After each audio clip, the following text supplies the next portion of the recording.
السلام علیکم۔ Voice of America کا پروگرام ہے خبروں سے آگے اور میں ہوں خالد حمید۔ ناظرین، اس ہفتے کے دوران خطۂ مشرق وسطیٰ میں صورتحال تیزی سے تبدیل ہوئی ہے۔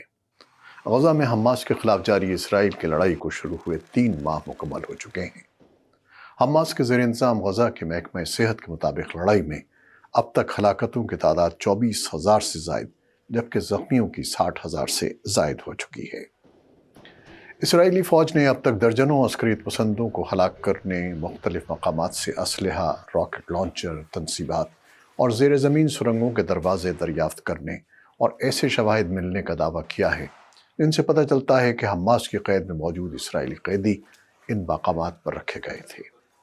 لیکن حماس کی قید میں موجود باقی اسرائیلی یرغمالیوں کی رہائی عمل میں نہیں آئی۔ امریکی وزیر خارجہ اینٹنی بلنکن نے گزشتہ ہفتے کے دوران خطے کے ملکوں کا ایک اور دورہ کیا تھا، جس میں وہ ترکی، سعودی عرب، متحدہ عرب امارات، مصر اور اسرائیل کے مغربی کنارے میں فلسطینی اتھارٹی کے سربراہ محمود عباس سے بھی ملے۔ انہوں نے اسرائیل کے رہنماؤں پر زور دیا کہ غزہ میں شہری ہلاکتیں کم کرنے کی کوششیں کی جائیں اور جنگ زدہ علاقے میں محصور فلسطینیوں کو زیادہ سے زیادہ امدادی سامان اور خوراک پہنچانے پر بھی زور دیا تھا۔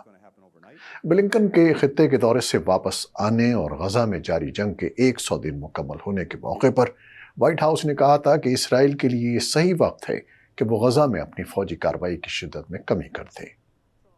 امریکی چینل CBS کے ایک پروگرام میں گفتگو کرتے ہوئے وائٹ ہاؤس کے قومی سلامتی کونسل کے ترجمان جان کربی نے کہا کہ امریکہ اس بارے میں اسرائیل سے بات کر رہا ہے کہ غزہ میں کارروائیوں کی شدت میں کمی کر دی جائے۔ اس سے قبل امریکی وزیر خارجہ اینٹنی بلنکن نے مشرق وسطیٰ کے دورے سے واپسی کے بعد بتایا تھا کہ خطے کے ملک اسرائیل کے حق کو دفاع کو تسلیم کر سکتے ہیں، لیکن وہ جانتے ہیں کہ مشرق وسطیٰ میں امن کا راستہ ایک آزاد فلسطینی ریاست کے قیام کے امکانات کو سامنے رکھ کر تلاش کیا جائے۔ گزشتہ ہفتے جنوبی افریقہ کی جانب سے دی ہیگ کی عدالت انصاف میں اسرائیل کے خلاف جنگی جرائم کے الزامات پر مبنی مقدمے کی سماعت ہوئی، جس میں اسرائیل نے ان الزامات کو بے بنیاد اور منافقت پر مبنی قرار دیا، جن میں اس کی غزہ میں جاری کارروائیوں کو جنگی جرم قرار دینے کی درخواست کی گئی تھی۔ قانونی ماہرین کا کہنا ہے کہ جنوبی افریقہ، جس نے خود نسلی اپارتھیڈ یا نسلی تفریق والے نظام کا سال ہا سال مقابلہ کیا ہے، اسرائیل کے ساتھ تنازع میں فلسطینیوں کو حق بجانب سمجھتا ہے۔ کیا اس مقدمے کا فیصلہ جنوبی افریقہ اور فلسطینیوں کی حمایت کرنے والوں کو مطمئن کر سکے گا؟ یہ ابھی دیکھنا باقی ہے، لیکن ماہرین کہتے ہیں کہ اس مقدمے کا کوئی بھی فیصلہ ہونے میں وقت لگے گا۔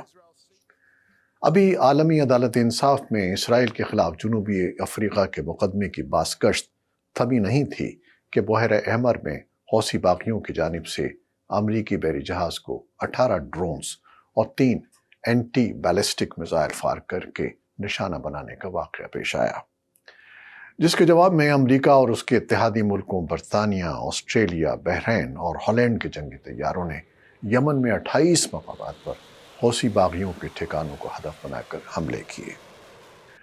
حوثی باغیوں کے ترجمان نے کہا کہ امریکی اور اتحادی اہداف پر حملے جاری رکھے جائیں گے۔ امریکی سینٹرل کمانڈ کے مطابق حوثیوں نے گزشتہ اتوار کو بحیرہ احمر کے جنوبی علاقوں میں USS لیبون نام کے امریکی جنگی بحری جہاز کو نشانہ بنانے کی کوشش کی۔ یہ میزائل بحیرہ احمر کے ساحلی شہر حدیدہ کے قریب سے فائر کیا گیا تھا، جو طویل عرصے سے حوثیوں کے قبضے میں ہے۔ حوثیوں کا کہنا ہے کہ وہ بحیرہ احمر میں بین الاقوامی بحری جہازوں کو اسرائیل کے غزہ میں حملوں کے جواب میں نشانہ بنا رہے ہیں۔ ان کے بقول وہ اس وقت تک یہ حملے کرتے رہیں گے جب تک غزہ میں لڑائی ختم نہیں ہوتی۔ اب تک حوثیوں کے حملوں میں امریکہ یا اتحادی ملکوں کے کسی بحری اثاثے یا فوجی تنصیب کا کوئی بڑا نقصان نہیں ہوا، لیکن حوثی باغی بحیرہ احمر کے جس اہم تجارتی راہداری کو نشانہ بنا رہے ہیں، وہ ایشیا اور مشرق وسطیٰ کی توانائی اور کارگو کی ترسیل کو نہر سویز کے راستے یورپ سے جوڑتی ہے۔ حوثی باغیوں کے اہم تجارتی راستوں پر حملوں کے بعد توانائی اور دیگر اہم تجارتی املاک کو لے کر ایشیا اور مشرق وسطیٰ سے یورپ جانے والے تجارتی بحری جہاز روٹ بدل کر لمبے مگر محفوظ راستوں سے بحری سفر کر رہے ہیں، جس کا نتیجہ یہ ہے کہ بین الاقوامی تجارتی اخراجات میں اضافہ ہو گیا ہے۔ حوثی باغیوں کے تجارتی بحری جہازوں پر حملوں اور اتحادی ملکوں کے جوابی حملوں کے بعد خدشہ ظاہر کیا جا رہا ہے کہ دنیا بھر میں تیل کی قیمتیں بڑھ سکتی ہیں، جس سے تجارتی اخراجات مزید بڑھ جائیں گے۔ سمندر کے ذریعے ہونے والی عالمی تجارت کو کورونا وبا کے 2 سال کے دوران پہلے ہی زبردست نقصان پہنچا تھا، اس لیے مبصرین اس تنازع کو بڑھنے سے روکنے پر زور دے رہے ہیں۔ کئی لوگوں کا خیال ہے کہ یمن کے حوثی باغیوں کو ایران کی حمایت حاصل ہے۔ دوسری طرف لبنان میں سرگرم حزب اللہ ملیشیا کے بارے میں بھی ایسا ہی کہا جاتا ہے کہ اسے بھی ایران کی سرپرستی حاصل ہے۔ امریکہ کے وزیر خارجہ اینٹونی بلنکن نے اپنے حالیہ دورہ مشرق وسطیٰ سے واپسی کے بعد ایران کو تنہا کرنے کی بات بھی کی ہے۔ ناظرین، رواں ہفتے سوئٹزرلینڈ کے شہر ڈیووس میں ورلڈ اکنامک فورم کا 54واں اجلاس ہوا، جس میں دنیا کے 80 سے زائد ملکوں کے اہم معاشی اور سیاسی ماہرین نے شرکت کی۔ منگل کو فورم سے خطاب کرتے ہوئے سعودی عرب کے وزیر خارجہ نے کہا کہ ان کا ملک اسرائیل کو ایسے کسی معاہدے کے ہو جانے کی صورت میں تسلیم کر سکتا ہے جس میں فلسطینیوں کی ریاست قائم ہونے کا امکان شامل ہو۔ شہزادہ فیصل بن فرحان نے کہا کہ ہم اس بات سے اتفاق کرتے ہیں کہ علاقائی امن میں اسرائیل کے لیے امن شامل ہو، لیکن ایسا صرف ایک فلسطینی ریاست کے قیام کے ذریعے ہی ہو سکتا ہے۔ شہزادہ فیصل نے کہا کہ علاقائی امن کو ایک فلسطینی ریاست کی تشکیل کے ذریعے حاصل کرنے کے لیے ہم امریکی انتظامیہ کے ساتھ مل کر کام کرتے رہے ہیں اور یہی غزہ کے تناظر میں زیادہ مناسب ہے۔ فورم سے خطاب کرتے ہوئے قطر کے وزیر اعظم شیخ محمد بن عبد الرحمن الثانی نے غزہ کی صورتحال پر تشویش کا اظہار اور اسرائیل کی جانب سے جنگ بندی سے مسلسل انکار کو تنقید کا نشانہ بنایا اور کہا کہ حماس اسرائیل تنازع ختم کرنے کے لیے 2 ریاستی حل ضروری ہے۔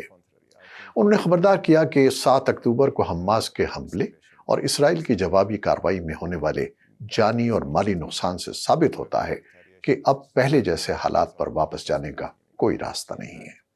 ان کا کہنا تھا کہ غزہ تباہ ہو چکا ہے اور ہر جگہ کارپیٹ بامبنگ ہو رہی ہے۔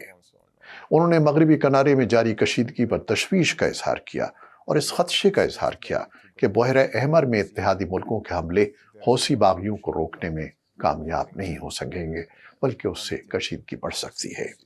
دوسری طرف ایران نے منگل کے روز عراق کے نیم خود مختار علاقے کردستان میں اسرائیل کے لیے جاسوسی کا ایک اڈہ تباہ کرنے اور شام میں داعش کے ٹھکانوں کو نشانہ بنانے کا دعویٰ کیا ہے، جس کے بعد عراق اور ایران کی حکومتوں کے درمیان ایک سفارتی تنازع کا آغاز ہو گیا ہے۔ اور اسی رات پاکستان نے اپنی سرحدی حدود میں ایران کی جانب سے کیے گئے ان 2 حملوں کی تصدیق کی ہے، جس میں ایرانی خبر رساں ادارے کے مطابق ایران نے دہشت گردی کے 2 ٹھکانوں کو نشانہ بنایا ہے۔ تو ناظرین، یہ تھی ایک نظر اس صورتحال پر جو مشرق وسطیٰ سے امریکہ اور پاکستان تک انتہائی تیزی سے تبدیل ہو رہی ہے اور جسے بین الاقوامی تعلقات کے ماہرین بے حد تشویش سے دیکھ رہے ہیں۔ آپ ہمیں بتائیے کہ آپ کیا سوچتے ہیں؟ آپ کے خیال میں کیا کوئی ایسا راستہ ہے جس سے دنیا میں امن قائم کیا جا سکے؟ ہمیں آپ کی رائے کا انتظار رہے گا۔ خالد حمید کو اجازت دیجیے۔ اللہ حافظ۔